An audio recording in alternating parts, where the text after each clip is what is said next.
Hello everyone. I hope you enjoy listening to the story. My name is Lauren Whitmore. I am 36 years old. My neighbor stopped me before the PDA fundraiser and whispered, "If you walk into that school tonight, your husband will become a widower by morning." I froze in the middle of the Oak Ridge Academy parking lot with my car keys still clutched in my hand. Parents in designer coats walked past us carrying silent auction baskets and trays of catered desserts while soft jazz music drifted through the school gymnasium doors ahead. Everything looked painfully normal.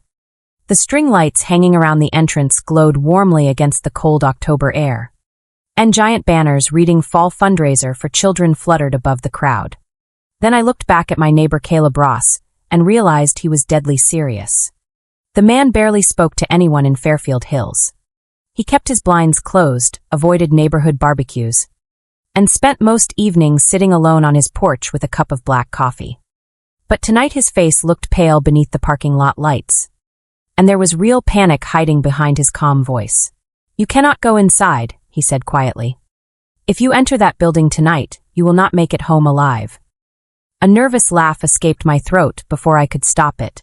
"Okay, this is not funny." I tried stepping around him, but Caleb grabbed my arm firmly enough to make my stomach tighten. "Lauren, listen to me carefully. Your husband already prepared for your death." The words hit me like ice water. For a second I genuinely wondered if this was some kind of sick joke. Ethan Whitmore was inside that school right now helping organize the fundraiser. My husband coached Ava's soccer team every Saturday morning. He kissed me goodbye every day before work. He volunteered at church food drives twice a month. The entire town practically worshipped him. "You sound insane," I whispered. Caleb looked over his shoulder toward the school entrance before pulling a thick envelope from inside his jacket. "Then explain this." My hands shook slightly as I opened the envelope beneath the glow of the parking lot lights.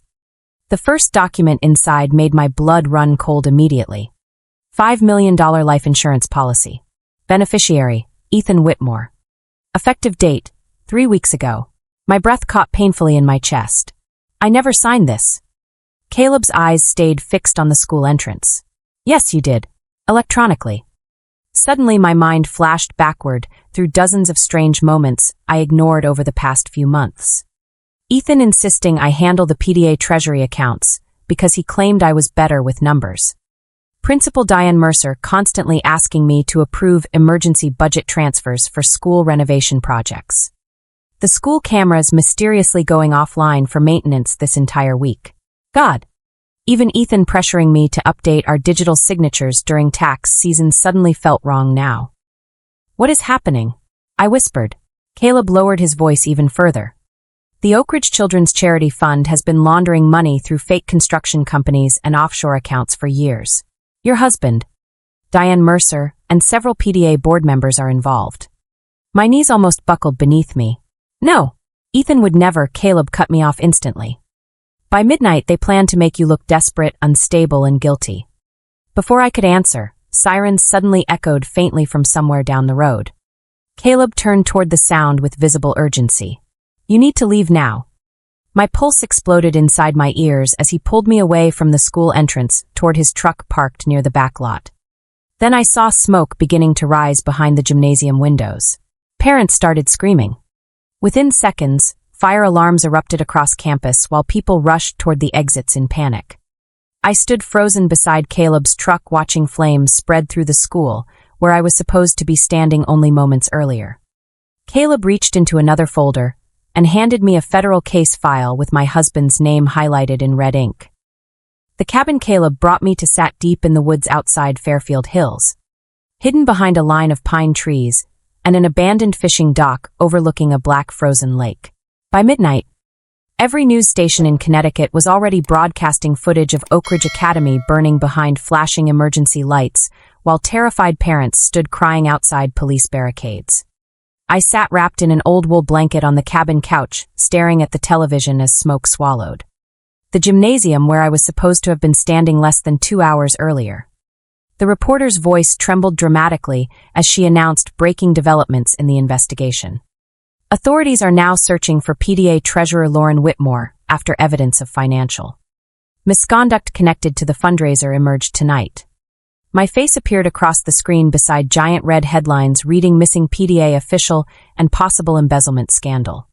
My stomach twisted so violently I thought I might throw up. Then Ethan appeared before the cameras.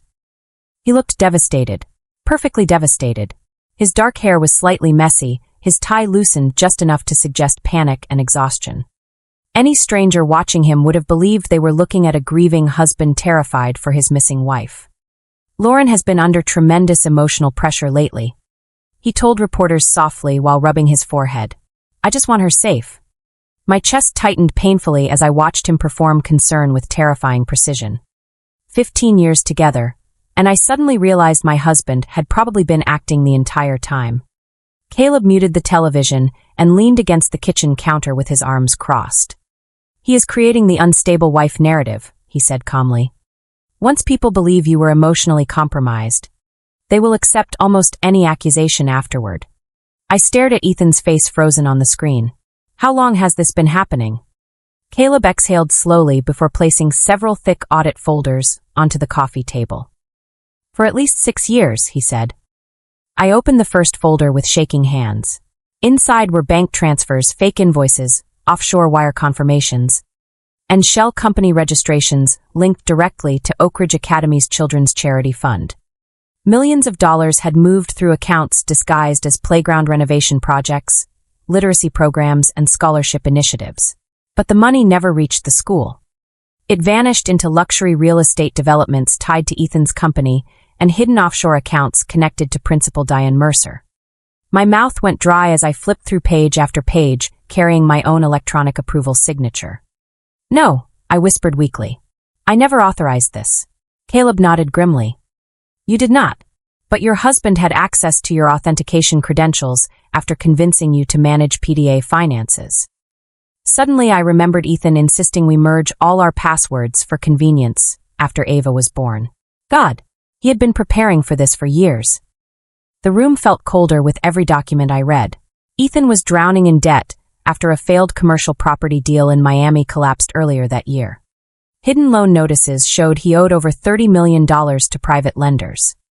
My $5 million insurance policy suddenly made horrifying sense. Ethan needed money fast. He needed a criminal scapegoat. And he needed a tragedy convincing enough to erase suspicion permanently. Caleb pointed toward a timestamp buried inside one security report. Look closely. I leaned forward slowly. The footage came from a secondary maintenance camera the school forgot existed. At 7:42 p.m., less than 20 minutes before the fire alarms activated, Ethan entered the restricted accounting office carrying 2 black duffel bags. He left alone 6 minutes later. My hands started shaking uncontrollably. He planned the fire. Caleb's expression stayed cold. Yes. I covered my mouth to stop myself from crying out loud. That office was where I was supposed to finalize the fundraiser accounting records before the auction began. Ethan knew exactly where I would have been standing when the fire started. He wanted me dead. Saying the words aloud made them feel real for the first time. Not an affair. Not betrayal. Murder. A soft vibration interrupted the silence. My phone lit up with Ava's contact photo before immediately disappearing again. Tears burned my eyes instantly. Can I call her? I whispered. Caleb hesitated before nodding once. Briefly. I used a secured line from one of his burner phones and listened to the ringing with my heart pounding so hard it hurt. When Ava answered, her tiny voice sounded shaky and exhausted. Mom! The sound nearly destroyed me. Hi, sweetheart. Silence filled the line for a few painful seconds before she whispered the question I had secretly feared all night. Mom, did you steal money from the school? My entire body went numb. Somewhere in the background, I heard Ethan speaking softly to someone while reporters crowded outside their house. They were already feeding lies to my daughter. No, baby, I said through tears. I would never steal from anyone. Ava sniffled quietly. Daddy said you have been acting confused lately. I closed my eyes as grief tore through my chest. Ethan was not satisfied with framing me publicly. He wanted my own child afraid of me. After the call ended, I broke down completely. Years of memories crashed into me all at once. Ethan teaching Ava how to ride a bicycle. Family vacations in Vermont. Movie nights on the couch while he held my hand beneath blankets. Every moment suddenly felt contaminated. Caleb gave me space while I cried beside the fireplace until exhaustion finally numbed the pain into something colder. Then he quietly placed another folder beside me. There is something else you need to see. Inside were photographs of Ethan and Diane Mercer together spanning several years. Expensive restaurants, hotels in Boston, beach vacations in Florida. One image showed them kissing outside a condo building nearly 3 years earlier. My stomach dropped. How long? Caleb looked at the dates. At least 5 years. I stared at the photographs in disbelief while another ugly realization settled inside me. Diane constantly pushing me into PDA leadership roles. Ethan encouraging me to trust her completely.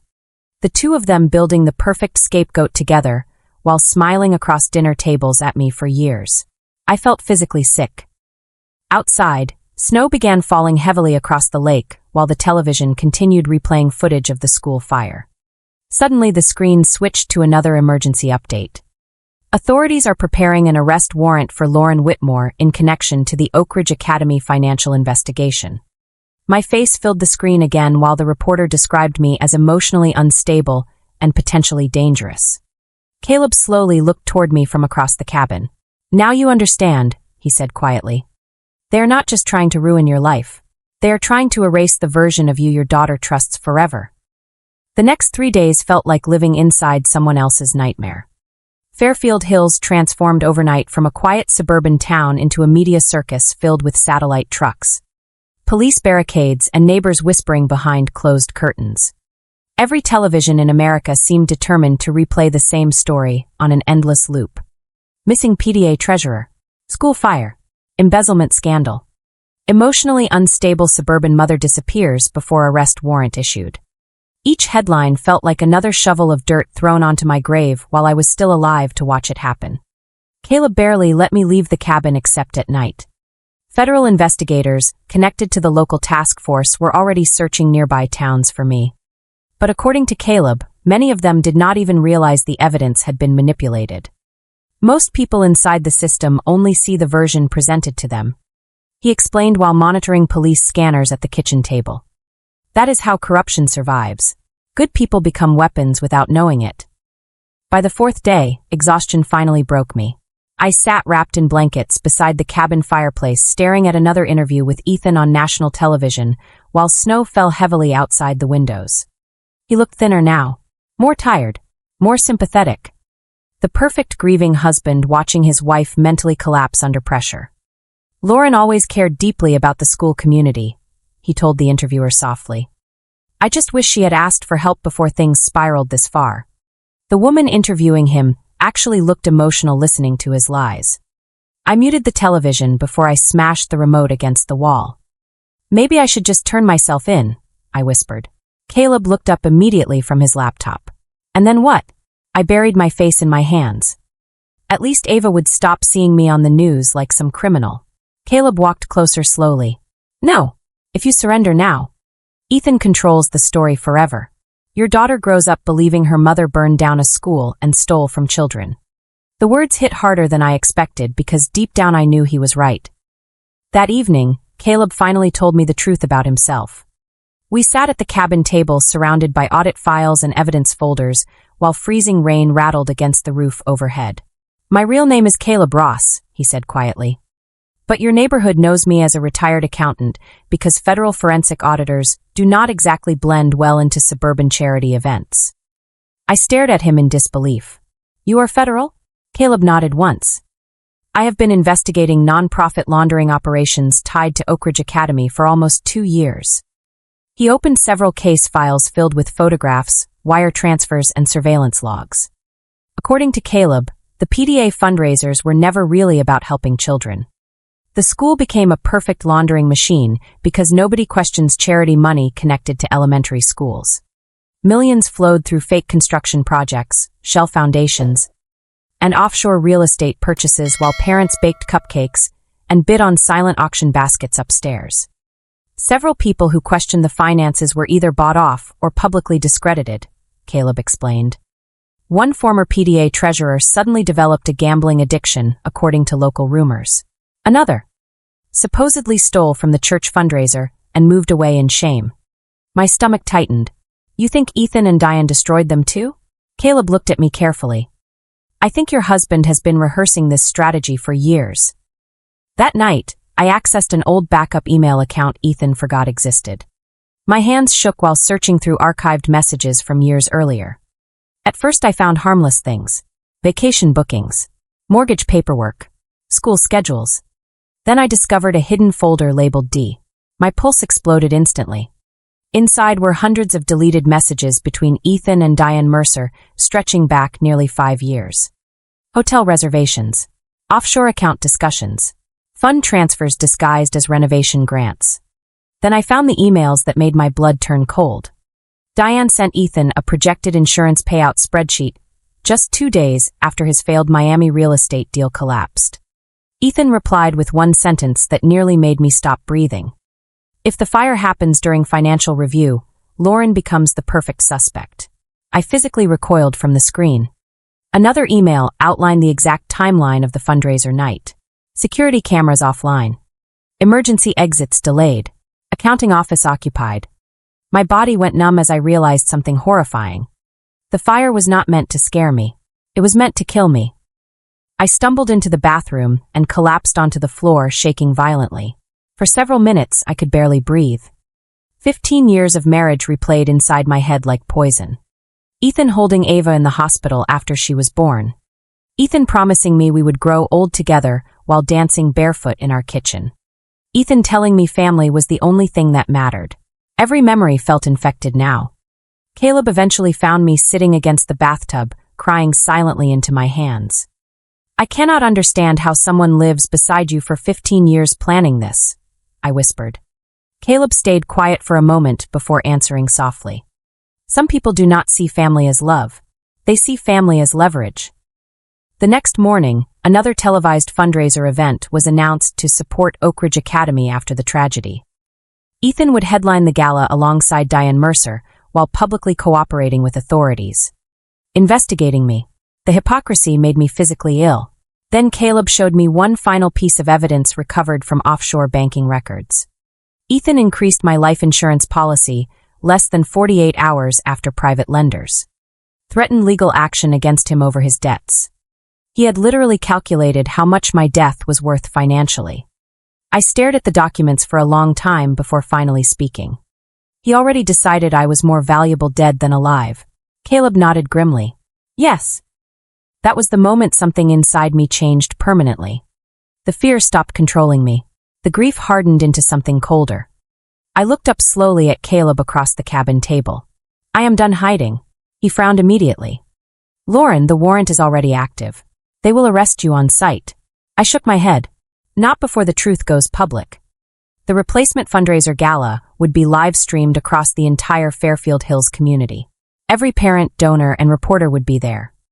Ethan planned to stand on that stage pretending to mourn his unstable missing wife while collecting sympathy and control over the new school rebuilding fund. What he did not know was that Caleb had spent 2 years quietly gathering evidence for federal prosecutors. We no longer needed to survive quietly. We needed to destroy the lie publicly. Late that night, Caleb received an encrypted message from federal headquarters while reviewing surveillance files beside the fireplace. The moment he read it, all color drained from his face. What happened? I asked immediately.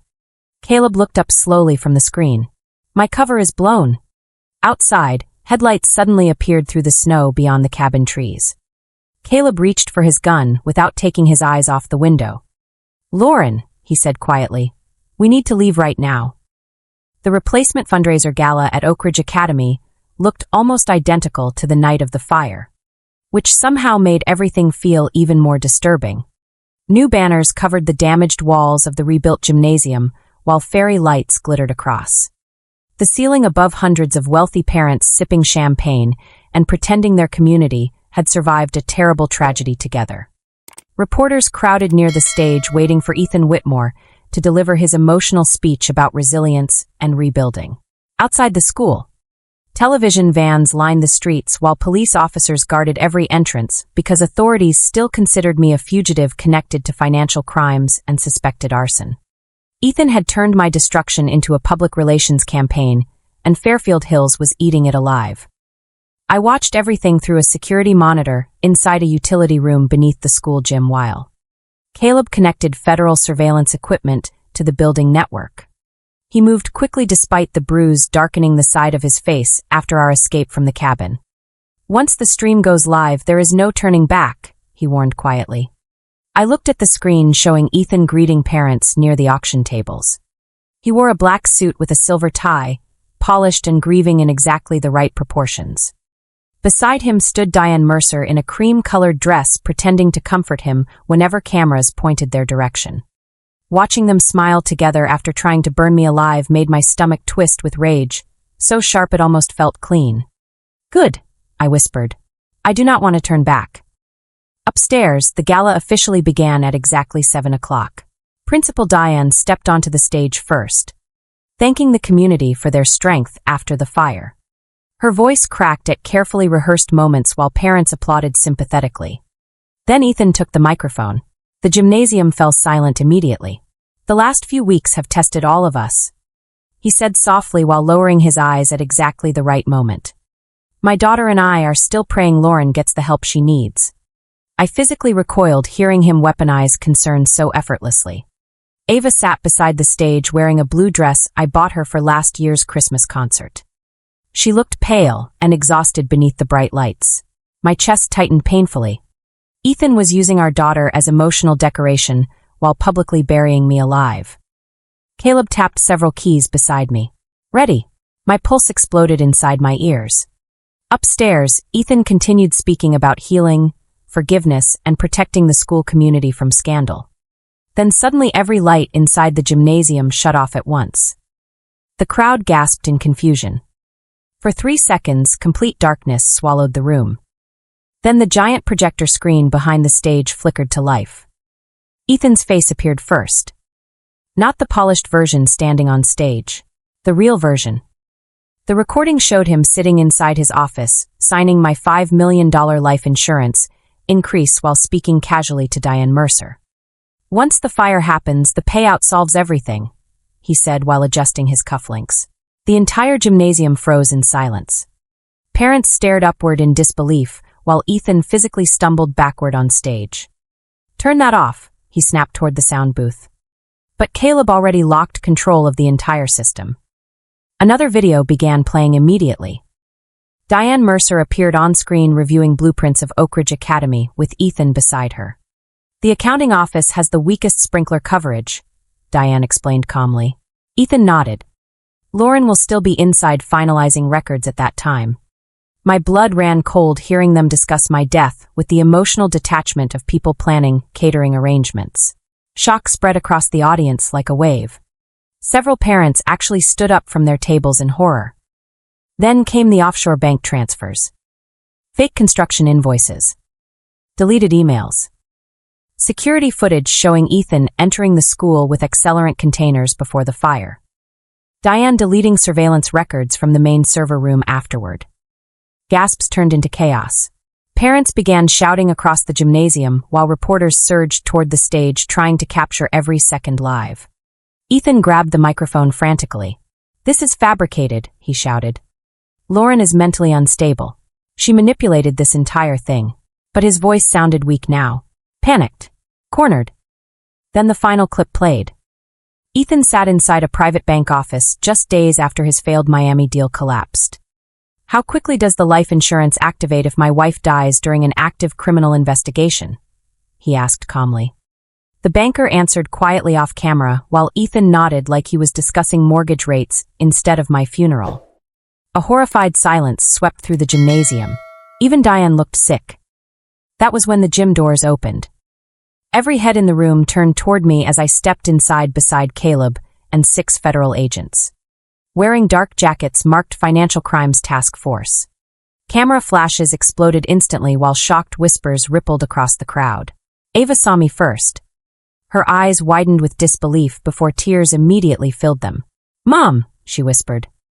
Ethan looked like he had seen a ghost rise from the dead. I walked slowly toward the stage while federal agents surrounded the exits. The entire gymnasium smelled faintly of expensive perfume and fear. Ethan backed away from me instinctively. "Lauren," he started weakly, "listen to me." I cut him off immediately. You tried to turn our daughter into an orphan for profit. My voice echoed through the silent gymnasium like a gunshot. Ava suddenly broke free from her chair and ran straight toward me crying. I dropped to my knees and held her tightly while she buried her face against my shoulder.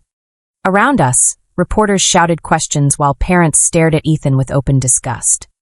Caleb stepped onto the stage beside the projector screen and calmly removed a federal identification badge from inside his jacket. My name is Caleb Ross, he announced clearly. Federal Forensic Auditor. Organized Financial Crimes Division. This investigation has been active for 23 months. The room erupted. Several PDA board members immediately tried leaving through side exits, only to be stopped by federal agents. Diane Mercer burst into tears while Ethan shouted that everything was a misunderstanding. Nobody listened anymore. Parents began ripping PDA badges from their clothes and throwing them onto the floor in disgust.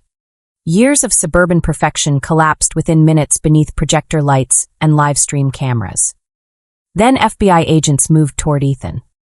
He looked around desperately for someone to defend him, but every face in the room had turned away already. The lead agent snapped handcuffs around his wrists while reporters pushed forward screaming questions.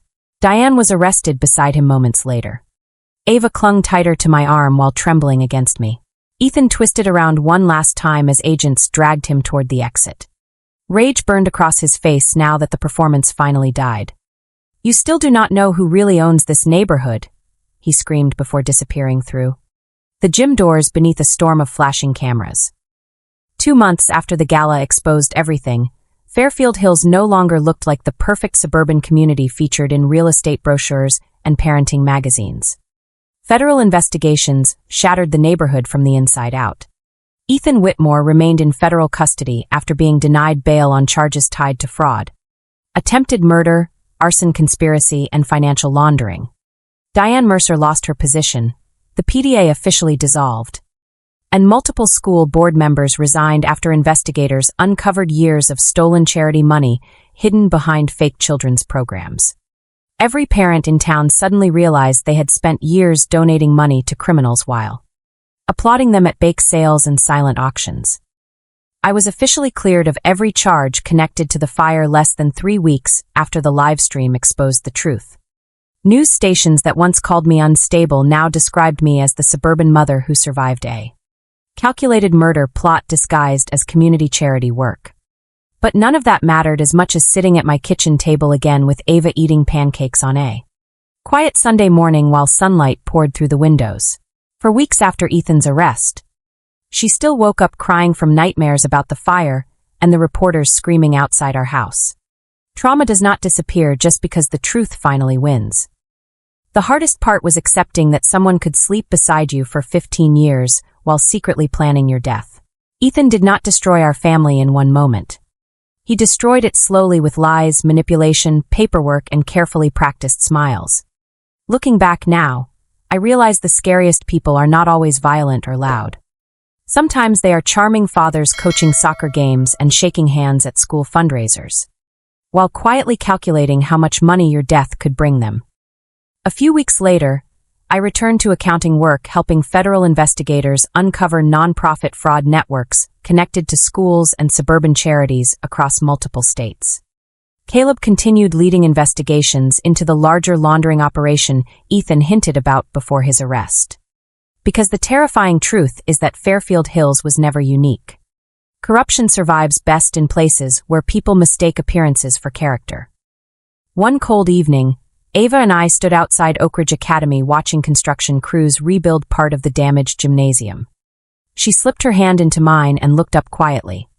"Do you think people can fake being good forever?" she asked. I stared at the school for a long moment before answering honestly. "No, sweetheart. Eventually the truth always gets tired of hiding." But deep down, I also understood something else now. Some people do not destroy families with violence. They destroy them slowly with lies, paperwork, and smiling photographs. Sometimes dishonesty does not arrive with obvious cruelty. Sometimes it hides behind perfect family photos, polite smiles at school events, and people who know exactly how to perform kindness in public while secretly destroying lives in private. Ethan believed he could manipulate everyone forever because he confused appearance with character. But lies always grow heavier over time, and eventually the truth becomes impossible to bury.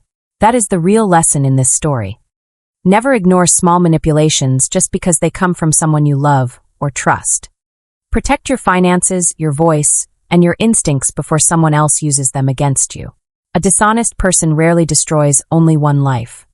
They damage children, families, friendships, and entire communities along the way.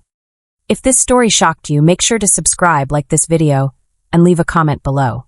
Tell me honestly, if someone secretly planned your death for money, would you forgive them or expose every lie no matter the cost?